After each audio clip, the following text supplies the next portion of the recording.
उस दिए से पूछना मेरा पता मिल जाएगा।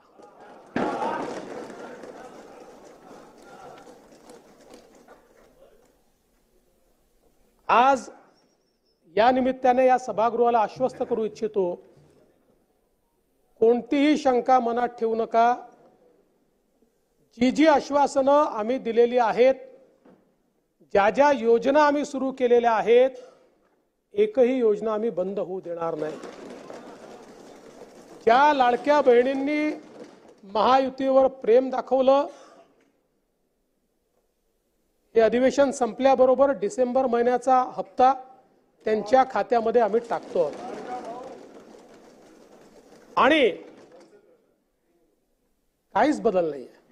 नाना, मी या ठिकाणी स्पष्ट करू इच्छितो, कुठलेही नवीन निकष नाहीत। आता तर सगळ्यांनाच टाकतो, पण ॲपरंटली असं लक्षात येत आहे की काहींनी 4-4 खाती उघडलेली आहेत।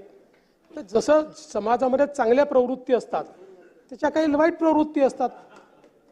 एखादी योजना जर चुकीच्या पद्धतीने कोणी वापरत असेल तर जनतेचा पैसा आहे, तुमची आमची सगळ्यांची जबाबदारी आहे की तो योग्य प्रकारे गेला पाहिजे। आता मागच्या काळात आम्हाला लक्षात आलं, माणसानीच 9 खाती काढली। आता त्याला लाडकी बहीण म्हणायचं कसं? बरं, लाडका भाऊ म्हणू शकत नाही, कारण बहिणींच्या पैशावर डल्ला मारतो तो लाडका भाऊ कसा? त्यामुळे असे जे आहेत,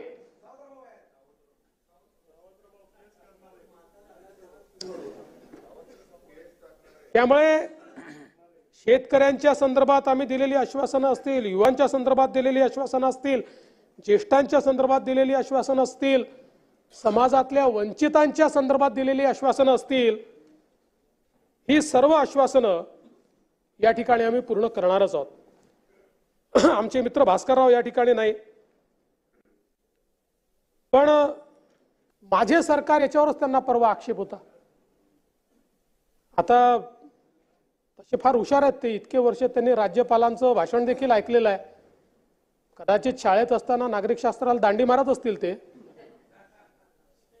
पण शासन जे चालतं हे मुख्यमंत्र्याच्या नावाने चालत नाही, शासन राज्यपालाच्या नावाने चालतं, आणि म्हणून ते माझं सरकार असतं।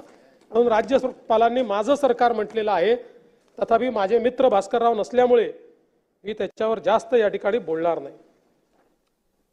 खरं म्हणजे हे जे